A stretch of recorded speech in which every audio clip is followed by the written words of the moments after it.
Welcome to What's Your Story. Every week, I bring you a guest who's authentic and genuine, who's going to share insights and practical information that you can put to use in your business or your personal life today. Today's no different. Do you have a dream? Seriously, do you have something that you want to make happen in the world? Well, today we're going to speak to someone who works with individuals that have big ideas and dreams, and she helps them bring them forth. My guest today is Colleen. Colleen Georges. She works with individuals who have these big ideas, and she has a very unique way of doing it. So that's why I have her on the show. Colleen, welcome to What's Your Story? Wonderful to be here, Charlie. I'm really excited. So we have an audience out there that's wondering, what do you do? So could we start that way? Sure, absolutely. So this is a show about stories, and my work is always about stories as well. So maybe telling a client story might be a good way to share what I do. I think that's the right way to go. Awesome. Okay. Time's yours. All right. So I'll share a little bit about one of my clients that I've worked with. We've been working together on various different goals of hers for actually a couple of years now. And I do work with people for different periods of time, but this is someone that has a lot of amazing things that she's doing. So when this client, her name is Judy, when she came to me, she had been a recording artist for 30 years, a very successful recording artist. She also is a radio personality for the last 20 years on a New York radio station. And she said, I love what I do, but there's just this dream I've always had. I think about it, but I never really do anything about it. You know, I've always wanted to do a one-woman show. She'd seen one-woman shows, one-man shows, thought they were absolutely amazing, and really wanted to do her own, telling her story. She has a very inspirational story, but she was terrified. She thought, one, I'm so busy, which she is. Where am I going to find the time to do this? I've got such a packed schedule. She said to herself, you know, this is different than what I've done before. This is not in line. What if it's too different? What if I can't find the resources to make this happen? What happens if I fail? And that was the biggest. What if it's a catastrophic failure? It's the terror that, what if I do make it happen, I get the resources together, and it's not what I wanted it to be. It would damage right? the other things she does, the reputation she's built. Exactly. So there was a lot of fear wrapped up in there. Sounds familiar. And we all, no matter what we're working on, have that little inner, I call it an inner antagonist, you know, the sort of negative voice that is in your head kind of telling you why you can't do it and why it's not the right time. And she had this voice in her head. And she had other goals as well. Some of those goals was she had considered doing some life coaching, actually getting a certification, becoming a life coach, and also one day doing a TED Talk. And so we said, what are the priorities? We've got a lot of goals here. Where do we begin? We need to begin with something and jump in. The one-woman show is the priority. And we worked on that inner antagonist and what that antagonist was saying. We looked at her schedule. We found where is there time that you can pull from, that you can make yourself a priority, make your goals a priority. And she is an amazingly hard worker, and she dove in and re-scripted her story, re-scripted that negative voice in her head. Every time it would come in and try to throw her back down again, we worked on changing what she was saying to herself and changing that internal conversation. A year later, for her 50th birthday, she did her first opening night for her one-woman show, and in a matter of a few months, she did 28 sold-out shows. 28, from 0 to 28. 28 sold-out shows. So and I got to go to opening night, and I was crying. It was amazing. It was amazing. You were like Pygmalion. Totally. You helped create this thing. Now, you've written a book about this process. Yeah. Could you share with the audience? Absolutely. I brought a copy with me. So it's called RESCRIPT the Story You're Telling Yourself, the 8 practices to quiet your inner antagonist, amplify your inner advocate, and author a limitless life. So how do you do this? You brought a slide that outlines the steps. Yes, I So did. if you would bring that slide up, thank you. That's the one. So I call this rescripting, and it's really about how we take each of the, I was working with clients for many years and finding that there seemed to be themes with the negative conversations we have in our head. And what I did was I took those themes, and being someone who loves acronyms and also loves alliteration, I have a little alliteration obsession, I was like, I love this idea of RESCRIPT, right? And I love the idea of stories because my work has been so based in that.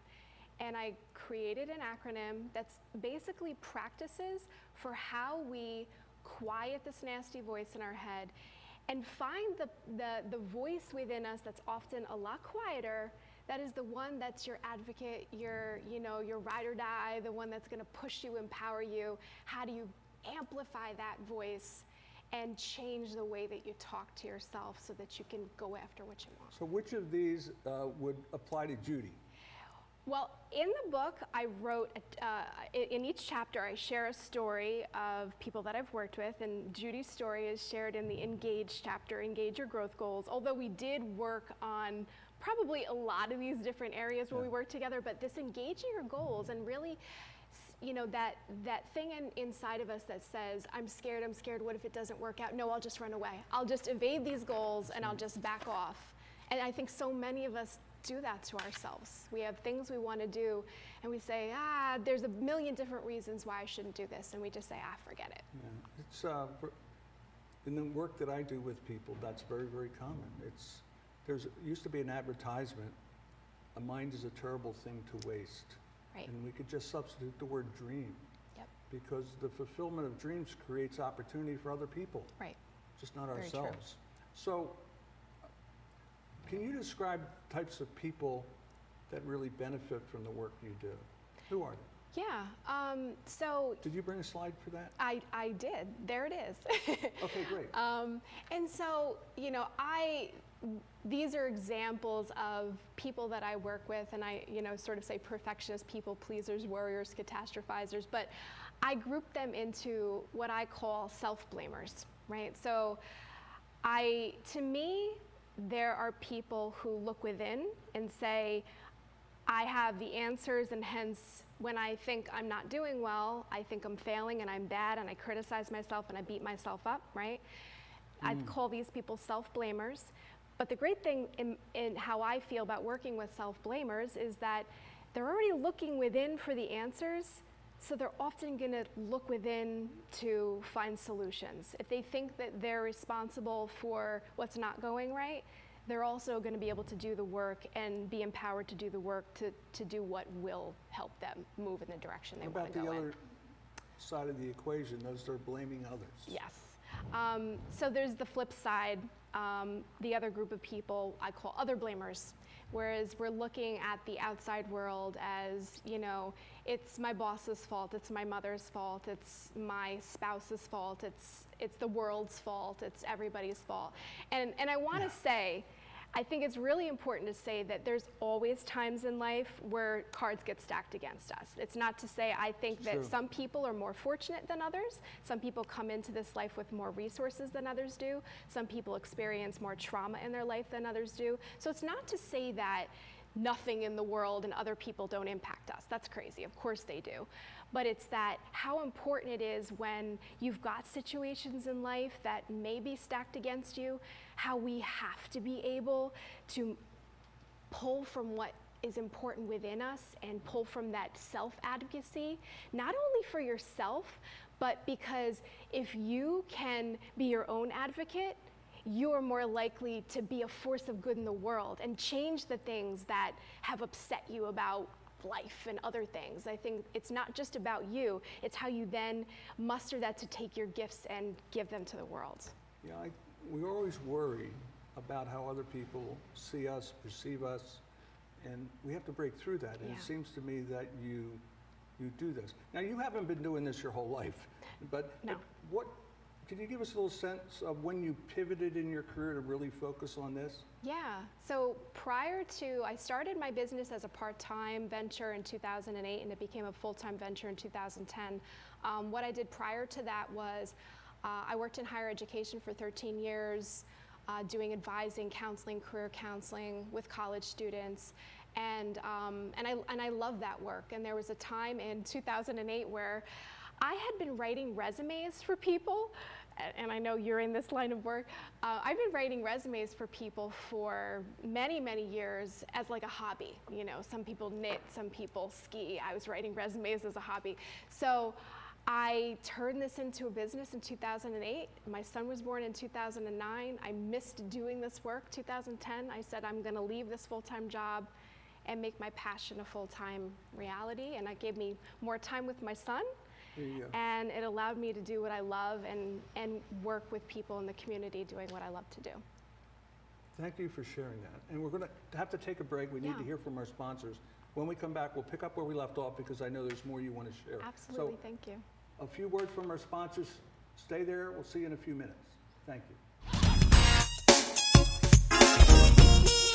But what is your brand? According to Forbes, it's a combination of your logo, your product, your design and feel, and your personality. Did you know that aside from being a guest, we offer even more opportunity to boost your brand? Adding your company logo and website on screen during your interview will allow viewers to recognize your brand instantly. Incorporating images and video clips is another great way to showcase your product during your live segment. Let viewers see how good you really are. And most importantly, there's you and your interview. For less than the cost of a newspaper, direct mail, or a magazine ad, you can leave our studio and within 48 hours have a permanent digital copy of your live segment to link to your social media, embed into your company website, or use in email marketing. Investing in your brand is so very important, and we can't wait to have you as a guest. Shelter dogs aren't broken. They've simply experienced more life. If they were human, we would call them wise. They would be the ones with tales to tell and stories to write. The ones dealt a bad hand who responded with courage. Do not pity a shelter dog. Adopt one.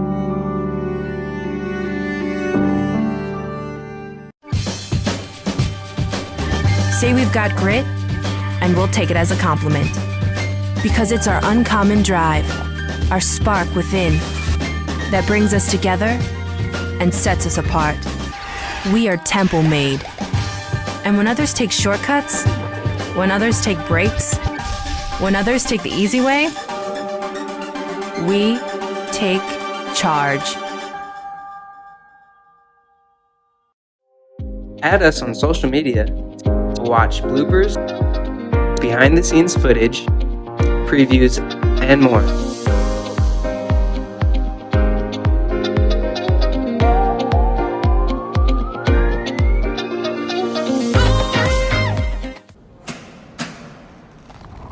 I work 13 hours a day, 6 days a week. So when I'm off the clock, I gotta get stuff done. So when I need a snack, I need something healthy, tasty, and easy to eat. Like wonderful pistachios without the shells. They're protein-powered, delicious, and great on the go. And that's perfect for me. Thanks, Liz. A woman without a lot of time. Whether you're a gourmet cook, That's amazing. Welcome back to What's Your Story? My guest today is Colleen Georges, and could you hold that book up again? Sure. She is the author of RESCRIPT, a fascinating book about people that have dreams and are often held back from fulfilling them, and she shows them how to break through to that next level so that the world can benefit from someone else's dream. You were talking about how you got into this line of work, and the word that comes to my mind is a calling. Yeah. So, am I right? Absolutely. So share that a little bit. So like, why do you do this? Sounds like this is your why, if you will. Yeah, I mean, that's exactly right. Okay. You know, the idea of why do we do what we do? And I ask clients this question, whether it's individuals or groups I'm working with, why do you do what you do?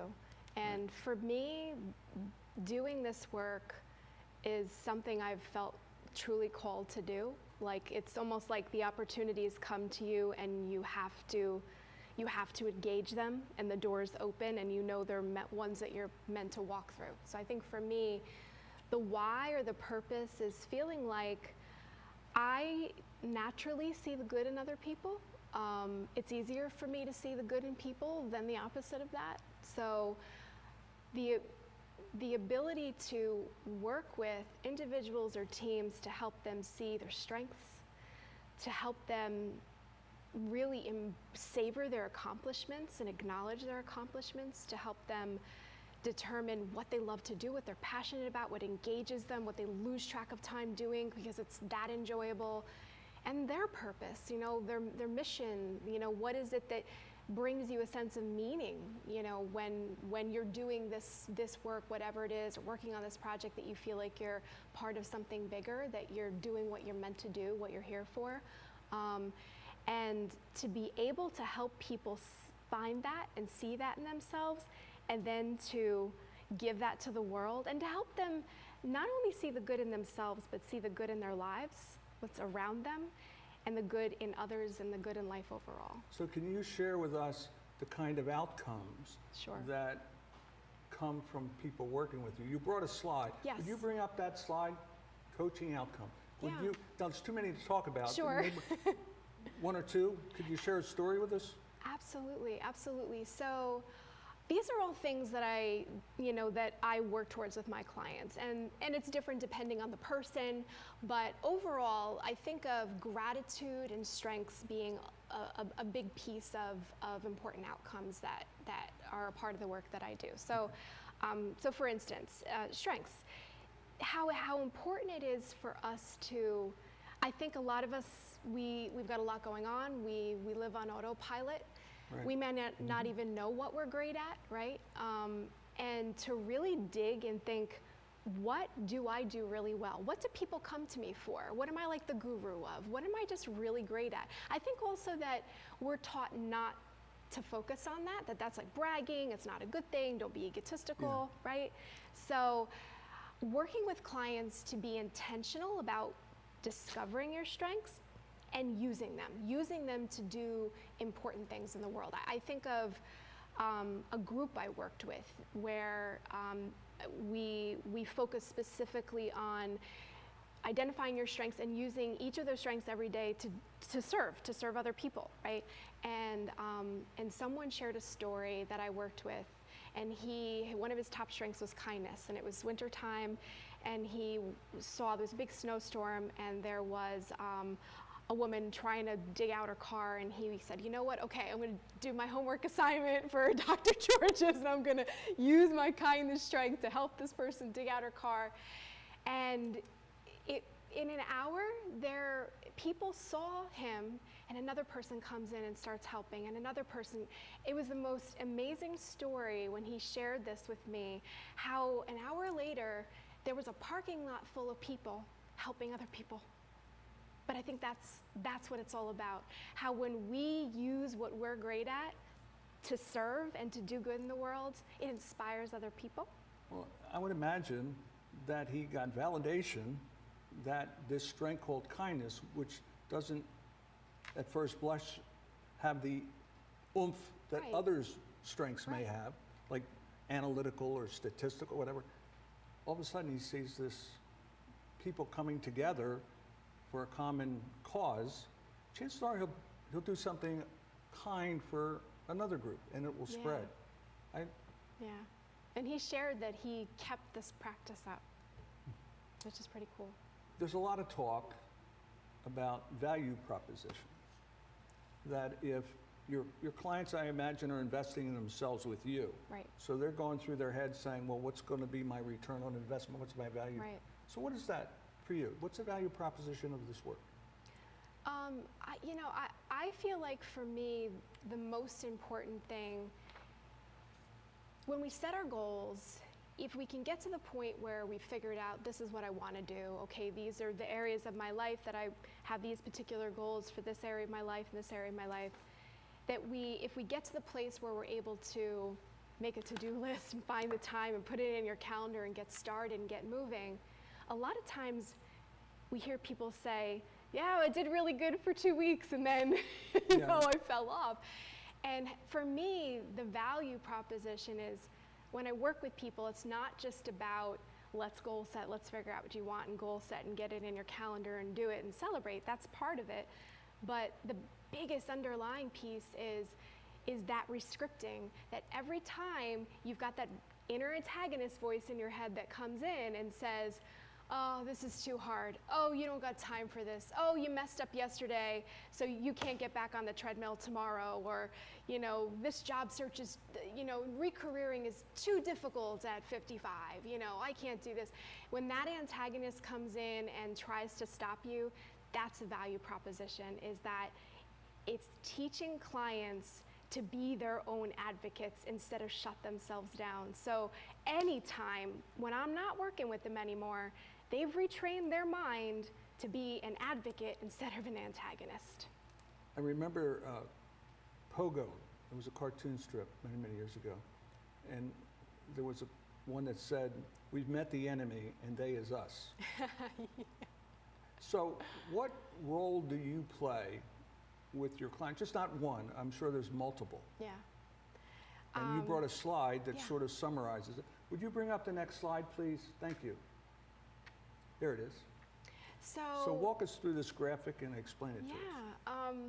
You know, I think that as a coach, you play a lot of roles with your clients, but you know, the first thing is you're co-strategizing. I'm working with my clients to be a co-strategizer. You know, we're figuring out, okay, how satisfied am I with every aspect of my life, and what do I do?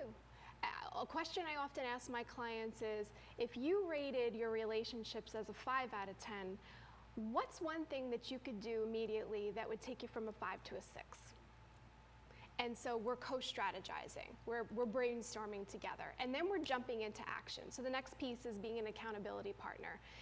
We've got homework. I'm sending that homework to my clients in an email so we remember exactly what it is. And then it's, okay, here we are, we're talking again. How did it go? You know, how did it go with, you know, this thing that you said you're going to do for your finances, or this thing that we said we're going to work on for relationships or career? How did it go? And we're tweaking it together, so we're still strategizing, but we're also making sure that we say, all right, well, you said you were going to do this 3 times a week, so what happened? You did it 0. And so maybe we need to tweak it or figure out, is there something happening in here? Is there a conversation that's shutting us down? My sense is there could be relapses. They could slip. Yeah. And you have to get them back up. Yeah, so that's the accountability piece, and we all can use that sometimes. And the other piece is being the external advocate. I talked about being our own internal advocate, but having a partner, right, with you that is cheering you on, that is always reminding you of what you're great at, why you can do this, why you've overcome struggles before, reminding you of how you've had challenges and you've used that wisdom to move through things before, and constantly being an external advocate and a champion, really just celebrating and helping my clients celebrate and savor. Not just, oh yeah, that's nice, and move on. No, let's sit in it. Let's really sit in it and celebrate that you did this, you rocked this. That's important. Absolutely. So let's talk a little bit about the writing of the book. How long did it take you to write the book? So my sense that was a dream at some point in time. Yes. That is now a reality. So yeah. You've gone through that process of manifesting the dream. Yes. And it's probably one of the most important dreams that I've gotten to accomplish in my own life. And people ask that question, how long? The easy answer is 16 years. The other answer is there was a lot of not writing during those 16 years, a lot less actual writing happening. Right. But it's, you know, it's actually getting out of your own way. So I'm writing a book about self-talk. And I have chapters in here. In the perfectionism chapter, I talk about the fact of how I had to get out of my own perfectionistic way to make this book get published. Otherwise, it would have just stayed in here. It never would have been good enough, and there would have been a million reasons why not to do it. But 16 years in total from the first time I sat down to write, and the bulk of the work happened in the summer of 2018. Okay. Yeah. So you saw the finish line and you pushed toward the finish line. Yeah. People that are in marathons, when they can see the finish line, it gives them an extra oomph to get across that finish line. Yeah. There's a story about Pablo Picasso. He had we'll call it a customer, who was complaining about a portrait he did for her. And she said to him indignantly, he said, "It only took you 5 minutes." He said, "No, ma'am, it took me 25 years." Right. So again, there's all this experience you're bringing to the table. And if you had written it sooner, it wouldn't be as good as it is today. Yeah. So are you working on rewrite number 12 already? You know, it's funny. This book is not what it started out. In 2003, when I first sat down to write this book, it was a whole different book. And when I started again in 2016, or 15, 16, 17, 18, different book. And today, oh my God, I have moments where I was like, oh my God, why didn't I include that? Why did I forget that? How could I have forgotten that? And I think that's common, right? We look back on experiences and there's always something you can add. Yep. But I look at it like this. That's the next book, There which we is go. already coming. It's trying to come out. So And next there's year. many people that await your second book. But let them get the first book first. Yes. So, unfortunately, we ran out of time. Yeah. I thought you did great explaining it. I'm sure the audience benefited from it. But this is your time to look into the camera and say whatever you want to the audience. Go ahead. Thank you. So for anyone out there that's, got whether it's career goals or other goals in your life and you feel like you need a co-strategizer, an accountability partner, an external advocate, one of the things I do with my clients is offer a free 20-minute consultation. It's a phone call where we dig in and dive in. Well, thank you for doing that. And so Thank you. if anyone is interested, on my website, it's www.colleengeorges.com. You can sign up for a free 20-minute intro session, as well as I have a free RESCRIPT Your Story workbook that's available on there. Also for, I work with groups, I work with organizations, I do a lot of public speaking and training, so any organizations that are looking for leadership development, staff development, I do a lot of that work, and I'd love to come to your organization and buy the book. By the way, This is my passion project and my baby, and it means everything to me, and I hope that, one, that you buy the book, and two, that you love it, and that it makes a difference in your life. And she did a TED Talk, so look on the internet and find her TED Talk, and I think you'll see how alive she gets in front of an audience. Listen, I really appreciate you coming on the show. Thank you so much. Thank you. And again, every week I have a guest who's authentic and genuine, who's going to provide insights, practical information that you can put to use in your professional life and your personal life today. So go out, define your dream, start working on it. See you again next week. What's your story? Be well.